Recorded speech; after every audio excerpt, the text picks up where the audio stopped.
Come along with us if you want to relive the movie that made overnight stars of the director, James Cameron, and the cybernetic organism known as Arnold Schwarzenegger. I'm Leonard Maltin. Welcome to the Movie Guide, where today we attempt to escape from the Terminator.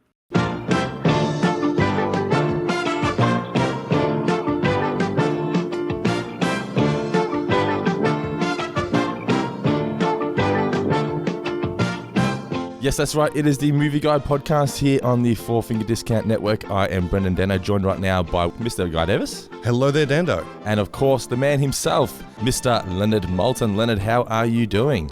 I'm doing especially fine because I just revisited a movie I haven't seen since it was new, and it held up great. And that's the Terminator, the one we're going to talk about today. Indeed, indeed. Leonard, come with me if you want a podcast. One of the reasons we're talking about this is, and I promise that on the Movie Guide, we're not going to deal in movies solely that deal in time travel, but on our last episode, we were talking about Back to the Future. You mentioned the circumstances under which you saw the Terminator, and according to Dando, my eyes lit up like Christmas. So before we start talking about the movie and its many, many virtues and its one or two tiny, I wouldn't even say flaws, but certainly things that have dated, take us back, roll back the clock 40 years and tell us about the first time you saw the Terminator, because you went in the best possible way knowing absolutely nothing about it. Is that right? That's right. I knew nothing about it. I'd read nothing about it. I didn't know who was in it. If I'd known the name of the man who made it, I wouldn't have recognized it because he was virtually unknown. I mean, he'd made a few ripples working the art department for Roger Corman, the notorious B-movie Meister, and he hadn't really built a reputation yet. But speaking of reputations, that leads me into this story. So I was still fairly new living in Los Angeles, and I was invited to a morning screening at the Directors Guild, which had a very nice and still has a very nice theater on Sunset Boulevard. As I arrived, there was a check-in table, and I went up to it, and I said, "My name's Leonard Maltin, here for the screening." And standing about 4 feet away was a man who said, "Leonard Maltin." He said, "My name is Harlan Ellison." And he introduced himself in a very friendly manner. Now, I knew of Harlan Ellison, but for listeners who don't know, he was one of the great science fiction writers of the 20th century, and so much more. He was also an enfant terrible in pop culture and a provocateur. I won't call him an amateur film critic because he was a professional writer. He was a recreational film critic. Let's put it that way. He did it for fun, did it for the Writers Guild newsletter and other outlets. And he's also known to be very litigious. And I knew all of this sort of in the back of my head, but I was very, very pleased to meet him. He said, "You know why I'm here?" I said, "No." He said, "Well, apparently they stole some of my ideas that I developed for episodes of The Outer Limits. And I'm here to find out." And he says, "And I'm told that in the new issue of Starlog, James Cameron had them delete a paragraph where he discussed that." So he was there on a mission. Wow. So with that, we went inside, and there were only maybe a dozen people at this screening. So we were all seated in various spots of our own, not together. And so all through the movie, I heard, oh, geez, go. Oh, I can't believe it. He was muttering, not softly, and reacting to what he was seeing on screen throughout the film.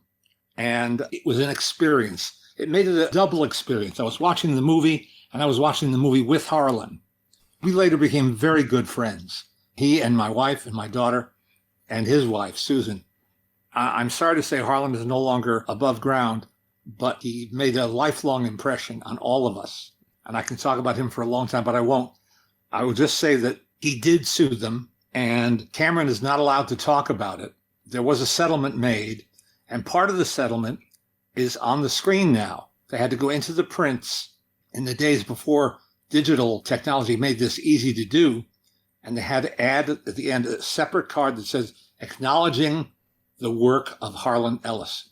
That's how they phrased it. So to be there, to be an ear witness to that revelation coming to light was memorable, to put it mildly. Absolutely would have been. It always cracks me up seeing that seeing that title card at the end of the movie, or it's the second one you see once the end credits start rolling, and it feels like the most reluctant acknowledgement. It's like, I suppose we've got to say acknowledgement to the works of Harlan Ellison. It doesn't feel like we're really grateful that Harlan gave us the inspiration for this groundbreaking piece of science fiction. But no, he helped out, I guess. But not only that part. I mean, yeah, hearing Harlan Ellison here sort of harumphing about the bits and pieces that Cameron lifted from his work.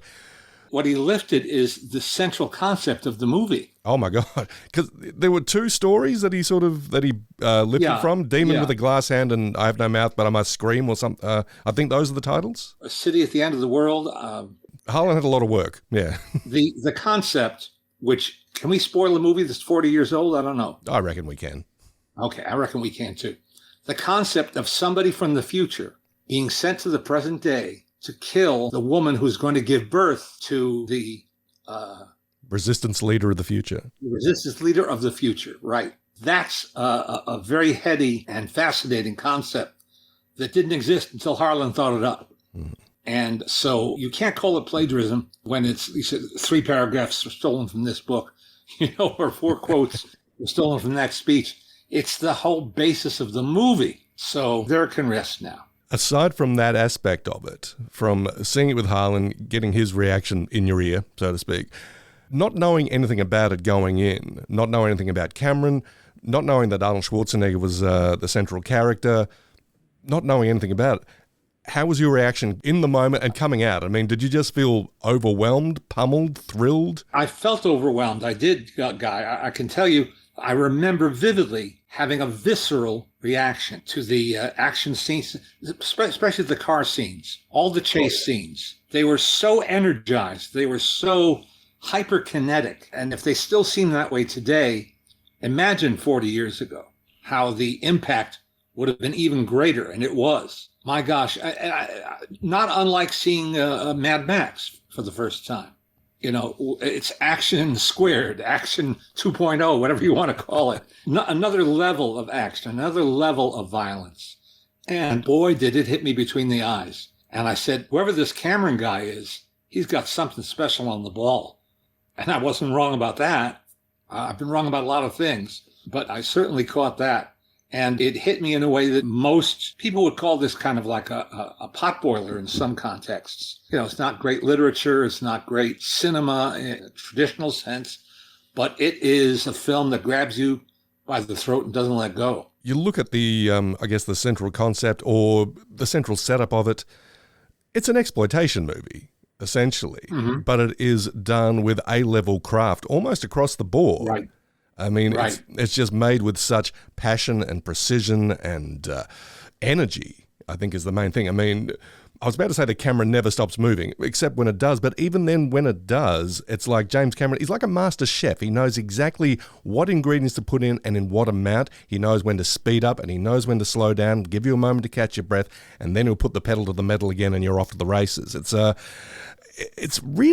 It's like he's a born filmmaker in so many ways. Now, we know this isn't his debut. He'd made, which I've never seen, Piranha 2 Flying Killers a year or so beforehand. But in all honesty, this is just the work of someone who just knows what they're doing in so many ways.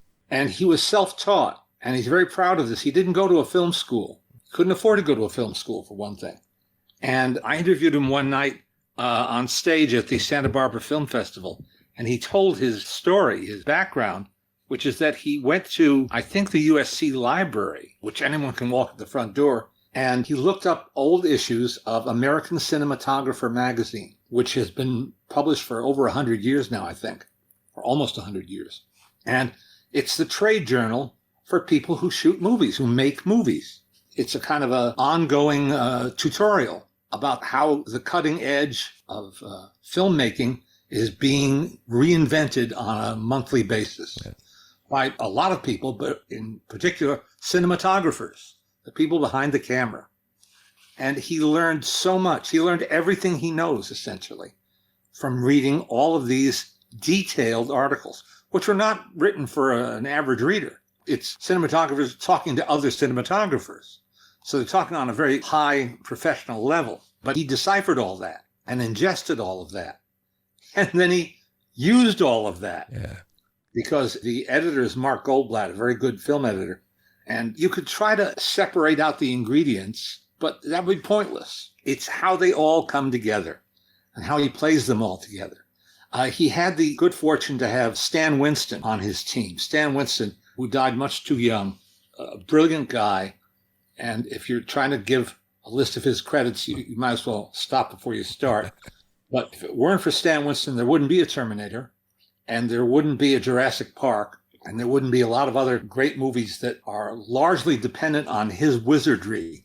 I visited him at his, what would you call it? Workshop? Workshop, that's the word. Workshop, but it's also like a house of magic in a way. And one of the first things you see is a life-sized model statue replica of Arnold as the Terminator.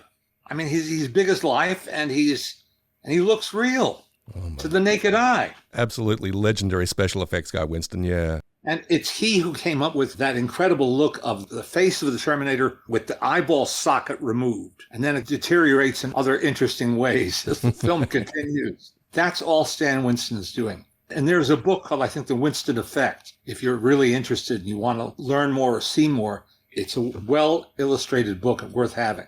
Oh, yeah, look, that guy is pivotal to the success of so many movies and so many movies that we love. You mentioned Arnold. I think we as central to the success of the Terminator as Cameron, I think you've got to talk about Arnold in this as well. Well, yes. Well, I didn't know Arnold from A Hole in the Wall. I mean, I'd not seen Conan. I'd not seen Pumping Iron. I hadn't seen Hercules in New York. I've seen it now, where he was billed as Arnold Strong, co-starred with Arnold Stang, well-known comedic actor, who was the voice of Top Cat, if you're keeping track of trivia, although that's hardly trivial. Arnold Strong, a friend of mine is in that movie, and he remembers working with Arnold in those early days when his English was rudimentary, non-existent, I think is the word. I was trying to be polite to Arnold. Yes. Well, it's not. I mean, listen, he doesn't need our seal of approval. What he has done with his life, what he has done with his careers, plural, is truly remarkable. You couldn't make that stuff up. He was the governor. I live in California. He was our governor. An amazing man, a remarkable man. But I didn't really know him. Yeah. And I think most moviegoers, most mainstream moviegoers, wouldn't have known him at this moment. No, I mean, Conan was a hit, but not necessarily a huge hit.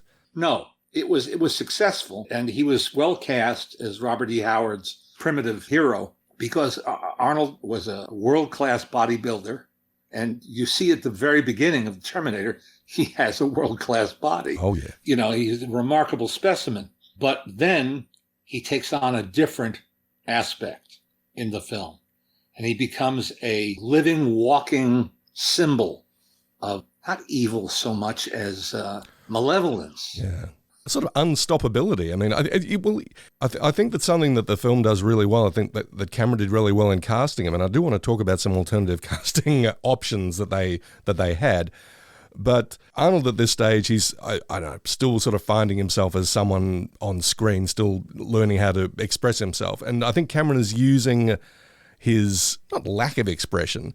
At this moment in his life, he's not yet completely fluent in English. He's not yet familiar to us as an actor with a persona or a personality even. He is an other in this movie. He is a moving, walking, menacing figure. Yeah. Not unlike the Frankenstein monster, let's say, played by Boris Karloff years earlier. So there's a menace to him that is hard to define, but easy to be affected by. Absolutely. Yeah, I think Cameron is using both his Arnold's virtues and his limitations to their best possible effect. Yes. And then there's the scene that became immortal, where he comes to a police station hunting down the woman that he is charged with eliminating, with destroying. And the guy at the front desk, who's only half paying attention to what he's doing, says, you can't see her. And Arnold looks at him, and there's a cutaway of Arnold on the other side of this protective police guardrail. And he says, I'll be back. leaves the frame, and then re-enters by crashing his car into the police station. That's how he's going to make his real entrance. And, well, there's a reason that caught on. There's a wonderful reason that caught on, because if ever anything deserves to be described as iconic, and that's a word I don't like because it's so overused, but if anything is iconic, that's it. Him uttering that phrase. Something that you and I and Dando have been talking about in our notes before we were putting together this episode was how terrifying the movie is, how scary it is. I mean, it's billed as an action movie, it's billed as a sci-fi movie. More than anything else, it's a horror movie. And I think that's a start of one of the most terrifying scenes, because you think that Sarah Connor, played by Linda Hamilton, finally might be safe now. And as Paul Winfield's character says, like, there's 30 cops in this building. It's like, not for long. But you think she's finally going to get a bit of a breather, but no, Arnold comes in and he's not stealthy about it anyway. He just barrels right in and starts blowing away every cop in the building. There's no rest and there's no escape from this guy. No, he is, as you said, unstoppable. And that's where the horror movie aspect of it is. It's like the Frankenstein monster, only amped up by decades of expert horror movie making to this level, where he is fearsome because nothing can get in his way. Yeah. Nothing can deter him. And without trying to describe every single movement of the finale, it's an illustration of a menace that cannot be stopped in his tracks. And every time you think you think that the characters have succeeded in, well, you don't kill something that isn't a human, but in destroying him, in stifling him, and suppressing him, whatever descriptive word you want to use there, he can't be stopped. Yeah. And he becomes an it, and it can't be stopped. And yes, as you alluded to earlier, Guy, some of those special effects are more... they're of their time, shall we say. They are of their time, but they're and of their good. budget as well.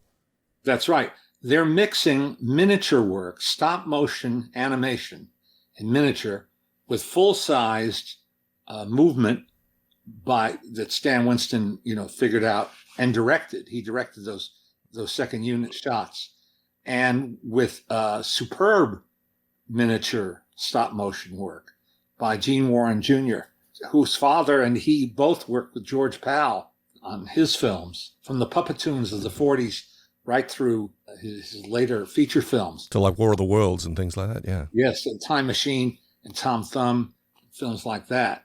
Anyway, it's great work, and if you don't judge it, but just let yourself enjoy it and take it in, don't judge it with 2024 eyes, right? Yeah.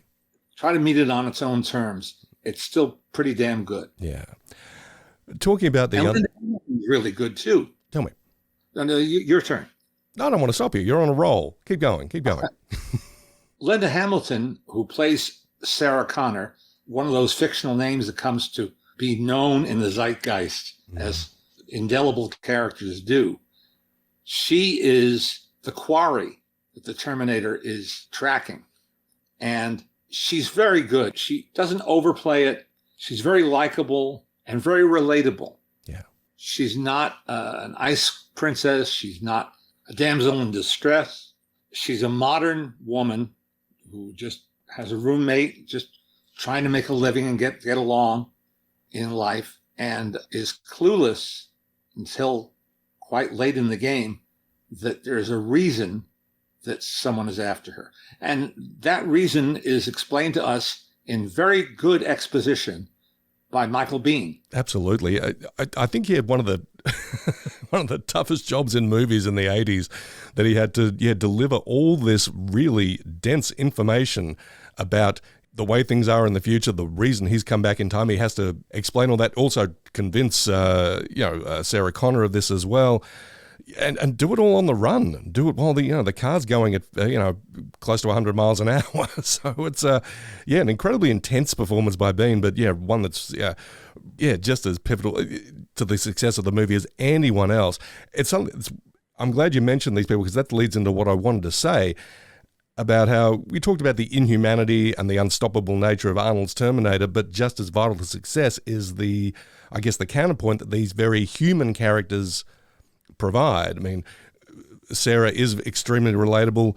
Kyle Reese is just as human as the Terminator is inhuman. But then you've got all these supporting characters as well who make just a great impression with only a few minutes of screen time, but you get to know them, you can get to like them in a lot of ways. I mean, I love Matt and Ginger. I mean, Ginger is Sarah's roommate and Matt is her boyfriend. They're not on for long, but they flesh out Sarah's whole life. And, you know, when they're blown away by the Terminator, you actually feel it. Likewise with the cops, played by Paul Winfield and Lance Henriksen, you get the feeling these guys have worked together forever. You know, they're good. They're well cast. And then there's those who have a soft spot for him. Dick Miller as a gun salesman. Dick Miller was sort of a good luck charm for Roger Corman, and a lot of Roger's acolytes and followers wound up using Dick in sometimes just bit parts. Here he has one scene, but he's always good. And there's a nice documentary that somebody made about him that you can try to track down online. He was an all-purpose character actor. He had hoped to be a leading man. It didn't happen, but he became an all-purpose supporting player and character actor. And Joe Dante uses him and Jackie Joseph in Gremlins and Gremlins 2. That documentary is called That Guy, Dick Miller. Well worth tracking down. Miller. Exactly. Yeah. A good title for it, too. You know, I've been known to say on more than one occasion that I think James Cameron is a brilliant and visionary filmmaker, but not a great writer.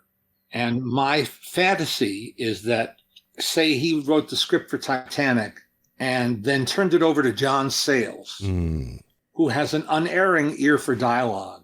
John Sayles is a great indie filmmaker who also occasionally moonlit as a writer of schlocky films for the likes of Roger Corman, like Battle Beyond the Stars and Piranha, the original Piranha, which he wrote. And I think if you married those two talents together, you'd have a perfect filmmaker.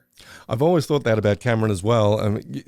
I think if you look at his scripts or listen to his scripts, they're rock solid in terms of their construction, in terms of their characterization, all that stuff. Yeah, you just want someone to come in at the last minute and just do a little bit of a polish on the dialogue, just freshen it up just a little bit so it's not quite as, now I am saying this and for this reason. So my favorite line of dialogue in Titanic is toward the end when Leonardo's character has been manacled to a water pipe. And he's like in the brig, essentially. And the water's starting to come in. And it's starting to fill up the room that he is in. And he says, quote, "Whoa, this is bad." You know, well, I mean, nobody's perfect. But Cameron has the brilliance to think of things and devise things and to not censor his own ideas, but to let his imagination roam free, and then he has the ability to realize those ideas on screen and make them happen. Yeah, and the sheer charisma or bullheadedness to bring everyone else around to his way of thinking. That's right. Leonard, have you something we should talk about is the music, is Brad Fiddel's music. I don't know, it's futuristic in a lot of ways, but it's also very romantic and sweeping in others. It covers it runs sort of the gamut of emotions. It does. Well, nothing dates a 1980s movie more quickly than the music on the soundtrack. Yeah. Because that was the decade of synthesizers and electric pianos. And there's a sound that is outdated, I think is the word. It's of its time. And fortunately, Fidel doesn't lean too heavily on those keyboard sounds for the film. At the very beginning, you hear them, and it's like, 80s music. But then he moves on from there. And I think it ends up being pretty good. Yeah, I think the 80s music is really more like the songs you hear either on Ginger's Walkman or at the Tech Noir bar. Yeah. I think you've also got some guy with a piano key necktie in there. So, yeah, we're definitely in 1984 at this stage. Now, I'm not a fan of Terminator 2. And the reason is that I think I said this perhaps on an earlier show. I feel the original Terminator was made by young, hungry people. And Terminator 2 was made by fat, not lazy people, but successful people who were able to spend the money that they didn't have on the first film to bring ideas to life. That visual effect, the key visual effect involving the Terminator character played by Robert Patrick, is outstanding. It'll probably always look as great as it did the day it was born. But the film doesn't do it for me. Yeah, not in the... Yeah, I agree with you on that point. Yeah, in just the same way that, the first Terminator feels like it is just always on the run. It feels like it's really just got its foot on the accelerator and just doesn't want to stop. It's not going to... It'll crash through walls. It'll do anything to, get hold of you and just maintain your interest and keep your attention. Terminator 2 does that in a lot of ways, but also, you're right. It feels like, I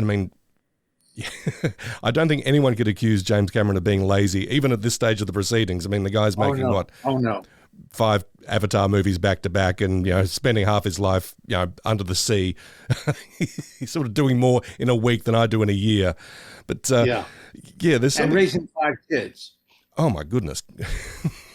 It's just no stopping that guy. What do you think of the rest of the franchise? I mean, is this a movie that should have stopped at 2? I kind of liked the reboot with Sam Worthington. I thought that was pretty good, but nothing can compare to this first movie. This first movie is a landmark movie to me. It's a breakthrough movie in so many ways, and you can't recreate that. I get the feeling that's what they're trying to do with every new iteration of it. They're really trying to capture that lightning in a bottle they got the first time around, or maybe the second time around. And I don't know, a friend of mine said something quite valid. He said, I don't think you can really reboot the Terminator properly until we don't have Arnold anymore. I mean, I think you have to sort of start from scratch, because now the Terminator is associated with Arnold, but I don't know, there's only so much you can do with that character. There's a lot you can do with this concept, but maybe not so much you can do with the Terminator himself. That's true. Or itself. That's true. Yeah. Or Sarah Connor for that matter. Yeah. I mean, I think they made a valiant effort to make that legacy sequel with Dark Fate, but for mine, they didn't really pull it off.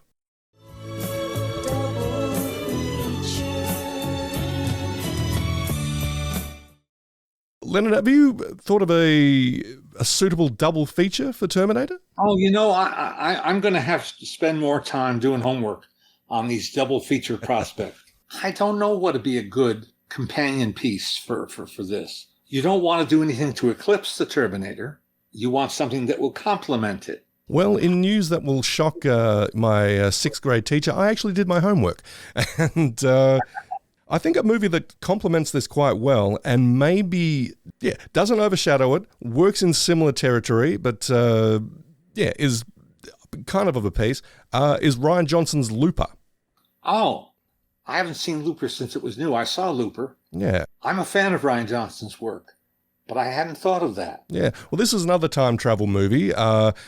Again, kind of convoluted. It's one thing that Looper and the Terminator have in common is that they don't want to spend their time talking about the logistics and the mechanics of time travel. They will say very quickly, it's like a person can go crazy if they think about this too long. Bruce Willis in Looper says, if we start talking about how I got here, how I got back from the future to the present day, we're going to be here all day making diagrams with straws, and nobody wants that. So, but it's a very ingenious take on time travel, but also a pretty good action movie in its own right, and also a pretty good character study as well. Yeah, I mean, I think it hits a lot of the same notes that the original Terminator does, but very much in its own way. It doesn't feel like it's slavishly paying tribute or paying homage to it. It's very much its own thing. Plus, look, as a lifelong Bruce Willis fan, it's one of the last great Bruce performances that we got. Well, I can't argue with any of that. I was not crazy about Looper, but I'm not going to fight you on this at all, Guy. That's good, because I'd lose, I'm pretty sure. No, you overestimate me. All right. Leonard, as we tend to wrap up each episode, we will ask, is the Terminator timely, timeless, or both? I vote both. I don't see anything that will date it or age it. It is of its time, yes, both visually and aesthetically, but it still entertains. It still does what it set out to do. I think the quality of the story, I think the execution of the action, I think every aspect of it, from the horror to the romance to the action to the science fiction, they all work beautifully. And if you've got to have a guy in a piano key tie sort of dancing very badly to a very synth-heavy track at the Tecma nightclub, well, that's the price you pay for doing business. That's right. One little asterisk, which is that they're right at the beginning of the movie, when Arnold first appears on the scene, he is taunted by three young punks. And one of those punks, it turns out, and I have to confess I didn't recognize him because he's under a lot of makeup, was Bill Paxton. The late, great Bill Paxton. A wonderful actor who died much too young. And I got to know him a little bit, and he was a good guy. And he had just launched a directing career and made a film I'm very fond of called The Greatest Game Ever Played with Shia LaBeouf. He had a big career still ahead of him. But it was nice to see him in this unlikely role. Something that nerds really love to say is that Bill Paxton's the only guy who ever got killed by a Terminator, an alien, and a predator.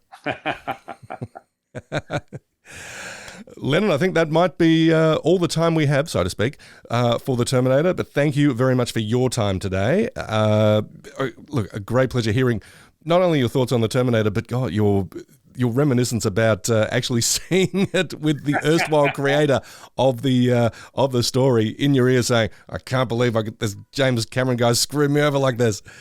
It was a one-of-a-kind experience. Absolutely. Now, we're going to keep talking movies on the Movie Guide, and we're coming into spooky season. It is the 1st of October here today in Australia, so we're about a month away from Halloween. What do you think we're going to be talking about next week? One we considered was Shaun of the Dead, am I right? Which is celebrating its 20th anniversary, hard to believe. Yeah, I don't want to think about that too much, but I do want to think about Shaun of the Dead. So how about we take a little time this week, maybe give it another view, put together our thoughts on it, reconvene next week and discuss Shaun of the Dead. I'm for that. Alrighty, guys. Well, thanks for listening to this episode of The Movie Guide with Leonard Maltin and Guy Davis reviewing The Terminator. Thank you so much for your time, Leonard. You're very welcome. It's time well spent. Thank you, Guy. Thank you, Dando. And thank you, Leonard. And we'll catch you all in the next episode of The Movie Guide where we review Shaun of the Dead.